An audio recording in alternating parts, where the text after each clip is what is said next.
The soldier trudged through the barren countryside, his feet aching from endless travel. His worn buffalo leather boots, which had carried him far and wide, had seen better days. His waterproof coat, tattered and faded, hung loosely from his shoulders, and his face was weary, weathered by days of wandering without purpose. He had been discharged from the army months ago, but with no skills to speak of and no trade to offer, he had found no work and no place to call home. With no destination, he moved from one town to the next, begging for scraps of food from kind-hearted people. The soldier had nothing but his pride and the memory of his former life as a soldier, brave, disciplined, and unshakable. But that was in the past. Now he was nothing more than a wanderer, forgotten by all but the wind and the dust. His stomach growled from hunger, but his spirit remained untamed, untouched by the hardships around him. One day, after walking aimlessly for hours, he found himself standing at the edge of a dense forest. The trees loomed like silent sentinels, their branches twisting into a dark canopy overhead. He had no clear idea of where he was, but the thought of continuing forward seemed as good as any. With no clear path ahead, the soldier pushed on, the earth crunching beneath his boots as he ventured deeper into the woods. As he walked, a figure appeared in the distance, sitting on the stump of a fallen tree. The man was well dressed, his green shooting coat gleaming even in the dim light of the forest. His boots, polished to perfection, were a stark contrast to the soldier's worn-out footwear. The soldier, with his usual directness, walked up to the stranger and offered a hearty handshake. "Good day," he said, sitting down beside the man on the grass. "I see your boots are well polished, unlike mine," the soldier remarked, stretching his legs out in front of him. "But if you had to walk around as I have, those boots wouldn't last long. Look at these, buffalo leather, tough as can be. I've walked through thick and thin in them, and they still hold up." He smiled wryly, showing no sign of weakness. The stranger smiled back but said nothing at first. Instead, he gave the soldier a curious look, as if studying him. Finally, after a moment of silence, the stranger spoke. "You seem to know a lot about enduring hardships, but I must ask, where are you headed?" The soldier shrugged, his face unreadable. "I'm not sure. I've been wandering for days and I just keep walking. Who knows where I'm going, but I'm not afraid to keep going." "What about you?" The stranger hesitated before responding. "I, too, am lost. This forest has a way of confusing even the most experienced wanderer. But perhaps together we can find our way out." The soldier chuckled, the sound ringing out through the trees. "Birds of a feather flock together. We both seem to be in the same plight." He stood up and stretched, his body sore from the long walk. "Well, let's stick together. At least we'll have company along the way." The stranger's smile widened. "Agreed." And so, the two men, strangers in a vast forest, began to walk side by side, not knowing where the road would lead them but certain only of one thing. They were not alone in their journey. The soldier and the huntsman walked together in silence, their footsteps crunching on the dry forest floor. The trees around them seemed to close in, casting long shadows as the daylight began to fade. The air was thick with the smell of damp earth and pine. The soldier felt a familiar hunger gnawing at his stomach, but he said nothing. He had grown used to it over the months. Hunger was just another companion on his endless journey. As they pushed deeper into the forest, the soldier spotted a faint light in the distance. It was dim but steady, like a beacon of hope in the growing darkness. His eyes lit up, and without hesitation, he nudged the huntsman. "Do you see that?" the soldier asked, his voice filled with sudden energy. "There's a light up ahead. It could be a village, or at least someone who might offer us some food." The huntsman looked up, his face unreadable. "I see it, but I've learned that light in the forest can be deceiving. We must be cautious." The soldier shrugged, a wide grin spreading across his face. "What have I got to lose? We've been wandering for hours. If that light is a trap, we'll deal with it when we get there." The huntsman sighed but followed, sensing that the soldier's determination would not be easily swayed. As they drew closer, The light grew brighter, and soon they found themselves standing before a small stone house, tucked away in the middle of the forest. The door was made of heavy oak, and the windows were dark, but a warm glow seeped from under the door. The soldier knocked on the door, and after a long pause, it creaked open. An elderly woman stood in the doorway, her face lined with age but her eyes sharp and alert. She looked them over quickly, her gaze lingering on their worn clothes and tired faces. "We're looking for shelter for the night," the soldier said, his voice polite but edged with hunger. "And some food if you've any to spare. Our stomachs are empty as an old knapsack." The woman's expression darkened, and she looked over her shoulder nervously before stepping aside to let them in. "You should not be here," she whispered. "This is the house of thieves. You would do well to leave before they return. They will show no mercy." The soldier smiled faintly. "What's the difference? I'd rather face them than die of hunger out here. I'll take my chances." The huntsman stepped forward, hesitating. "Are you sure? There's something strange about this place." The soldier glanced at him and then at the woman. "We can't be picky when we're starving. Let's just get inside." The woman's lips pressed together in a tight line, but she nodded and stepped back. "Very well. Come in, but hide quickly behind the stove. If they leave you anything, I'll sneak it to you while they sleep." Without a word, the soldier and the huntsman slipped inside, their eyes adjusting to the dim light. They crept quietly to the far corner behind the stove, where the shadows were deep enough to conceal them. They waited in silence, the soldier's stomach growling louder now, as the sound of footsteps grew nearer. Moments later, the door burst open, and 12 men stormed into the room. Their clothes were ragged, their faces hardened by years of thievery. They threw their weapons on the table and sat down at the crude wooden table, growling orders to the woman. The soldier watched them with a calm, almost detached expression. His mind, sharp despite the hunger, noted the way the thieves moved, aggressive, but not as careful as they should be. The old woman hurried to bring in large platters of roasted meat, which the thieves eagerly devoured. The air was thick with the smell of cooked meat, and the soldier's mouth watered. He could not stand it any longer. The temptation was too great. "I can't hold out much longer," he whispered to the huntsman, his voice low but determined. "I'm going to sit at that table and eat." The huntsman grabbed his arm, his voice urgent. "No, you can't. It's too dangerous. They'll kill us without a second thought." But the soldier ignored him. His resolve had already been made.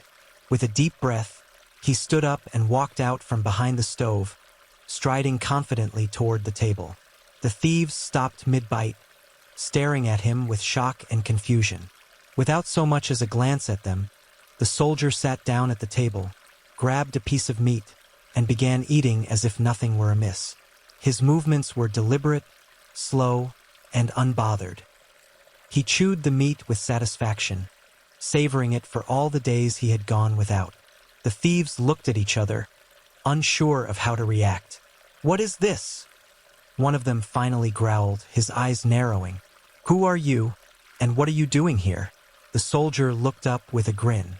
"I'm a hungry man, and I've been wandering the forest for days. So now, I'm sitting down and eating with you, whether you like it or not." The thieves exchanged uneasy glances, their weapons still within reach. But the soldier showed no fear, no hesitation. He continued to eat, savoring each bite, as if the room full of thieves were nothing more than an inconvenience. The huntsman watched from his hiding place, his heart racing with a mix of fear and awe at the soldier's audacity. The room fell silent, save for the clinking of cutlery and the occasional grumble of the thieves. They were bewildered, unsure of what to do with the soldier who had no fear of them. But the soldier, undeterred, spoke again. "If you're going to kill me, then do it already. But I won't stop eating until I've had enough." His words hung in the air, heavy and fearless. And for the first time, the thieves hesitated. The room was thick with tension as the soldier continued eating, undeterred by the thieves' silent stares. The smell of roasted meat filled the air, and every bite the soldier took seemed to add weight to the moment. The thieves, who had lived by their knives and intimidation, now found themselves in a situation they couldn't control. The soldier, a mere stranger, sat among them as if he belonged, his fearless presence a stark contrast to the atmosphere of dread that usually filled their hideout.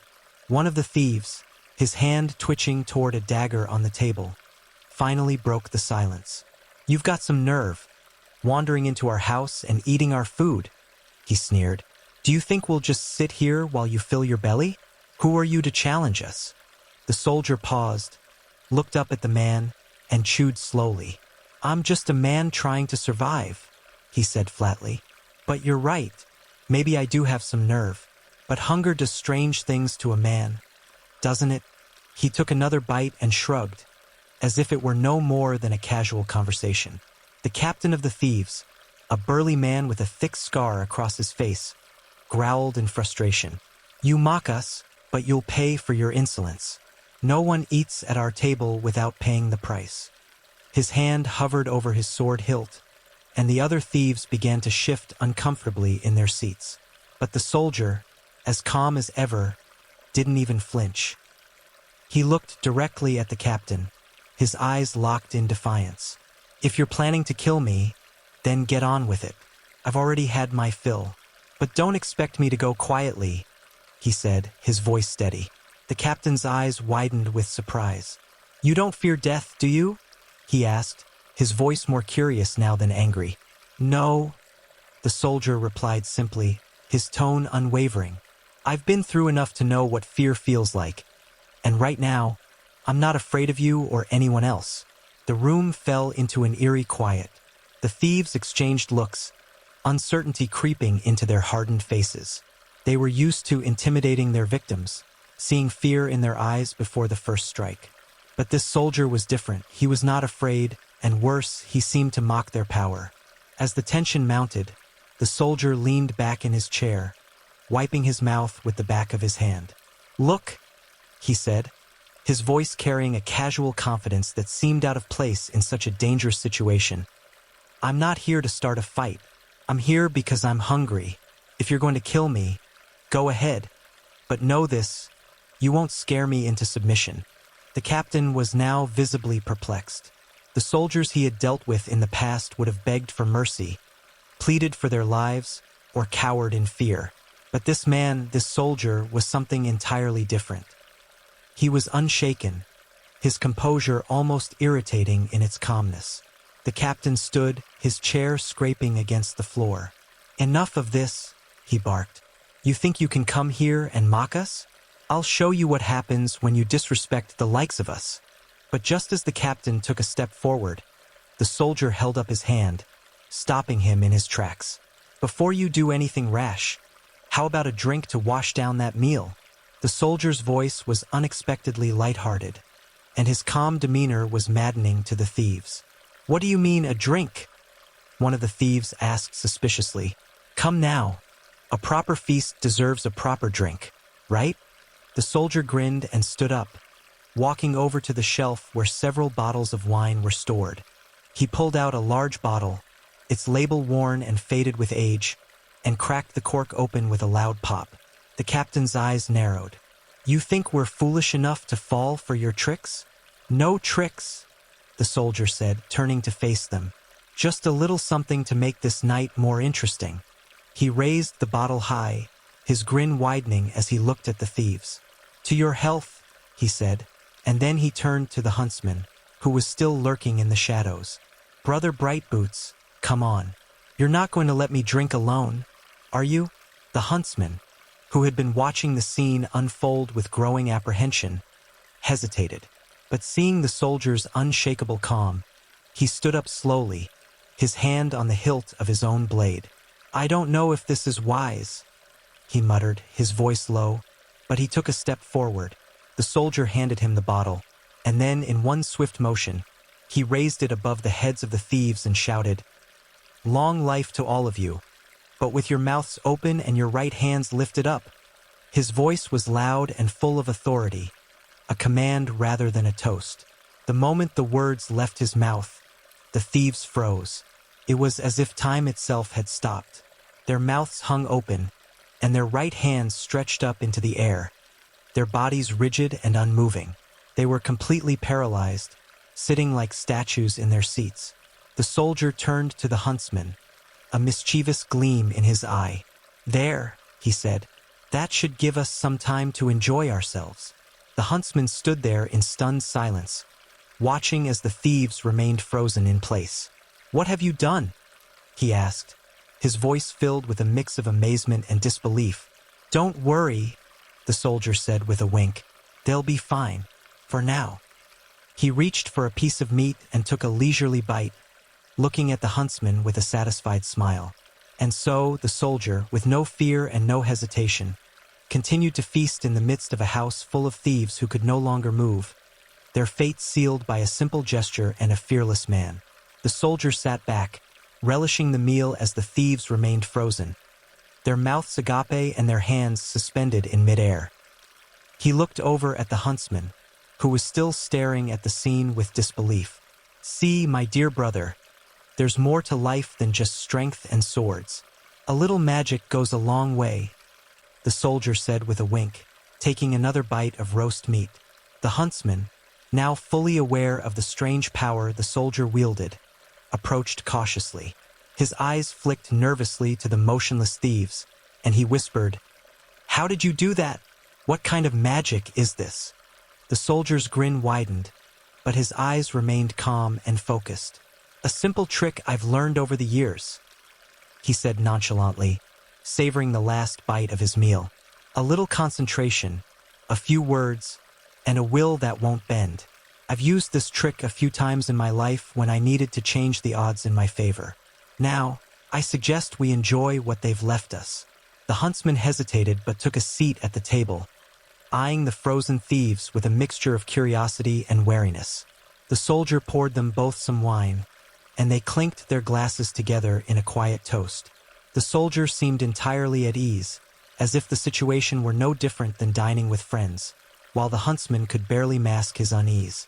"I must admit," the huntsman said quietly, "I've never seen anything like this before. You handle yourself with such ease. I can hardly believe we're sitting here, eating in front of a dozen men who would have killed us in a heartbeat." The soldier shrugged, taking another swig from the bottle. "There's no need to fear those who can't move. We've taken control of this situation, and now it's time to finish what we started. But first, let's have a little more of this fine wine." He reached for the bottle again, uncorking it with a flourish, and poured another glass. The huntsman glanced around at the motionless thieves and then back at the soldier, who was now completely relaxed, as though there was no threat left in the world. "Well, I suppose I owe you my life," the huntsman muttered, a rueful smile tugging at his lips. "But this is not what I expected from a simple soldier." The soldier chuckled. "Expectations are a funny thing. People see a soldier and they expect a man of brute force, someone who solves problems with his sword. But it's not always the sword that wins the day. Sometimes, it's the mind that holds the real power." As the two of them finished their meal, the soldier continued to survey the room. The thieves were still frozen, their faces contorted in expressions of shock and confusion. They could not move, could not speak, and yet their eyes followed the soldier's every move, filled with both fear and disbelief. Finally, when the last of the food had been eaten and the last drop of wine consumed, the soldier stood and stretched. "Now, my friend, it's time to finish this," he said, his voice low but filled with purpose. "We've done our part, and now we'll take the spoils." He turned to the huntsman. "You've been a great help, but there's more to this than just capturing a group of thieves. We've taken their strength, but now we need to deal with the consequences of their actions." The huntsman raised an eyebrow but nodded, understanding that there was no turning back now. "What do you suggest we do with them?" The soldier walked over to the thieves, his boots making a soft thudding noise against the floor as he approached the paralyzed men. With a motion of his hand, he slowly released his grip on the spell, but he did so with careful control. The thieves, now able to move once more, blinked in confusion, looking around as though they had just woken from a deep sleep. They were disoriented, but their anger quickly took over. What happened? One of the thieves growled, his hand instinctively going to the sword at his side. But before he could draw it, the soldier stepped forward, a single word escaping his lips. Stop! The command was simple, but the thieves froze again, caught in the grip of the soldier's power. The soldier smiled at them, his voice cold but unwavering. You are not in control here. I am. You will do as I say, or I will not hesitate to use my magic again. The captain of the thieves, still trying to understand what had happened, looked up at the soldier, his face a mixture of fear and anger. You think you can take us down with tricks?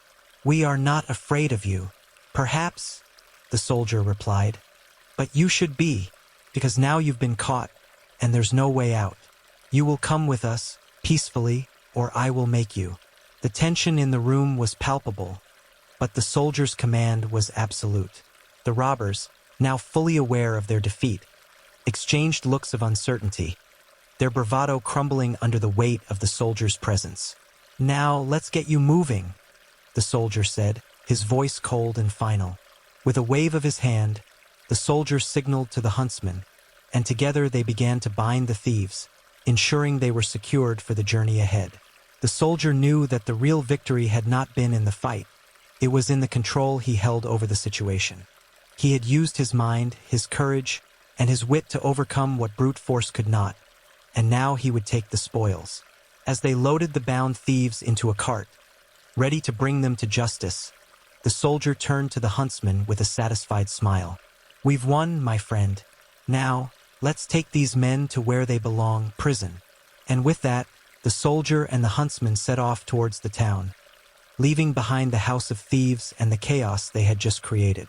They were not just conquerors. They were victors not by sword or force, but by the power of their will and the strength of their courage. As the sun began to rise, painting the sky in shades of gold and orange, the soldier and the huntsman pushed the cart carrying the bound thieves through the forest path toward the nearby town. The air was cool, but the sense of triumph filled the soldier's heart, his steps light and confident. He glanced at the huntsman, who walked beside him, still trying to wrap his mind around the events that had unfolded the previous night. Brother Bright Boots, the soldier said with a grin, I think we've done quite well for ourselves. A fine meal, a bit of magic, and now we'll have these men delivered to the authorities. I'd say it's been a good night's work. The huntsman, looking somewhat bemused, nodded slowly. Indeed, it's not every day you get to walk into a den of thieves and come out unscathed, much less take the thieves with you. But there's something about you, something I can't quite place. You're not what you seem. The soldier laughed heartily. Perhaps I'm simply a man who knows how to get by. A bit of luck, a bit of courage, and a lot of good timing. But don't worry, Brother Bright Boots. We'll figure it all out once we reach the town. As they continued their journey, the sounds of the town grew louder. The cobblestone streets, the clatter of hooves on stone, and the distant chatter of townsfolk preparing for the day created a lively backdrop to their quiet march. When they finally arrived at the gates of the town, the soldier felt a sense of satisfaction. They were about to turn in the thieves to the authorities, bringing justice to the chaos they had caused. But as they entered the town square, the soldier noticed something unusual. A large crowd had gathered, their faces full of anticipation and excitement. People were waving green boughs and cheering, their eyes fixed on the horizon. The air was electric with the buzz of something significant about to happen. The soldier turned to the huntsman, who seemed unusually calm despite the commotion. Is something going on? The soldier asked, his curiosity piqued. The huntsman smiled, but there was something enigmatic in his expression. Ah, you don't know, do you? Today marks the return of our king. He has been away for a long time, and now he is coming back to his people.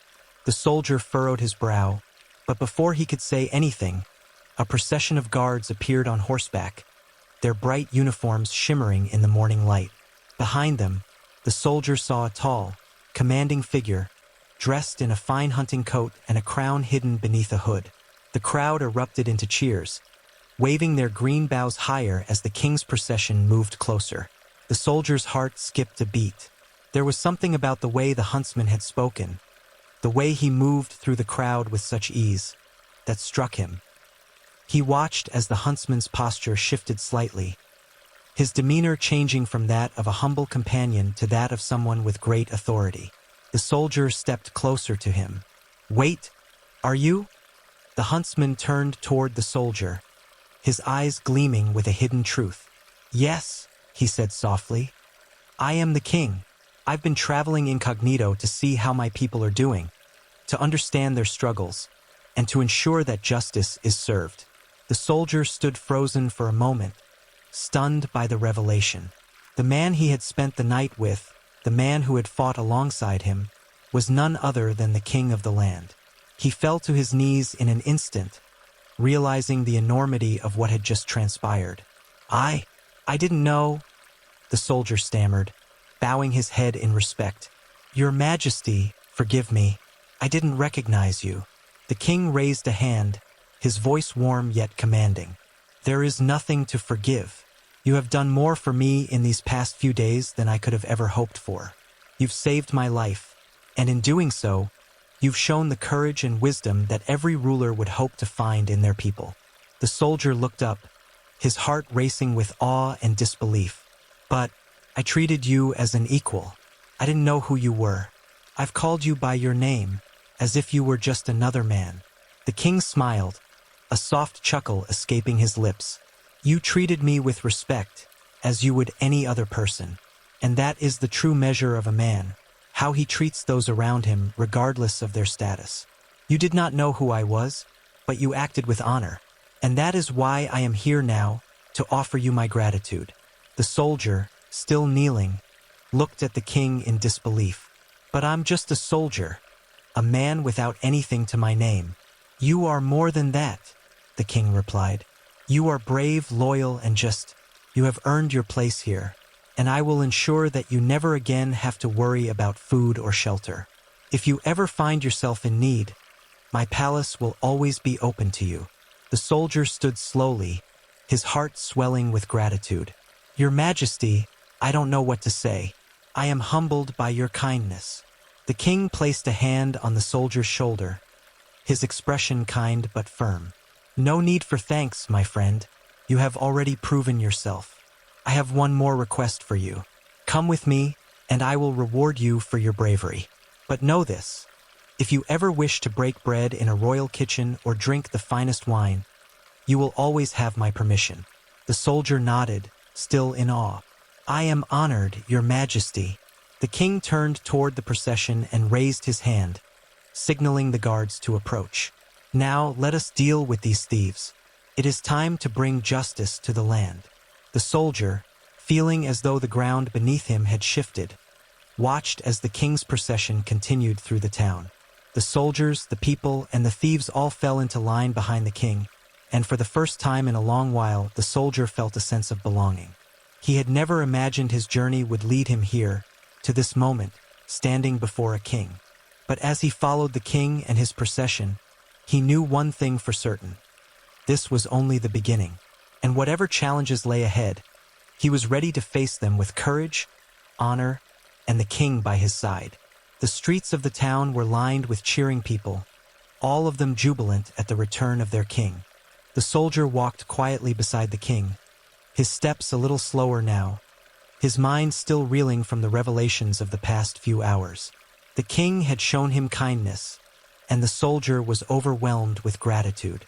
Yet, there was a strange sense of peace that had settled in his heart. The journey, the challenges, and even the uncertainty of his own future had brought him here, to this moment, where he stood at the side of a ruler, not as a beggar, but as a man of honor. As they made their way through the streets, the people reached out to touch the king's cloak, their voices rising in praise and welcome. The king's expression was warm, but there was a quiet wisdom in his eyes as he looked down at the soldier walking beside him. "You've shown me something important, my friend," the king said softly, his voice carrying just enough for the soldier to hear. "It is easy to believe that strength comes from wealth or from titles. But your strength comes from within. You have nothing, yet you are more powerful than many who have everything. That is why I've come to respect you." The soldier looked up at the king, his heart swelling with a mix of humility and pride. "Your Majesty, I've done nothing but what was right. It was never about strength or power. It was about surviving, about doing what needed to be done." The king nodded, a gentle smile playing at the corners of his lips.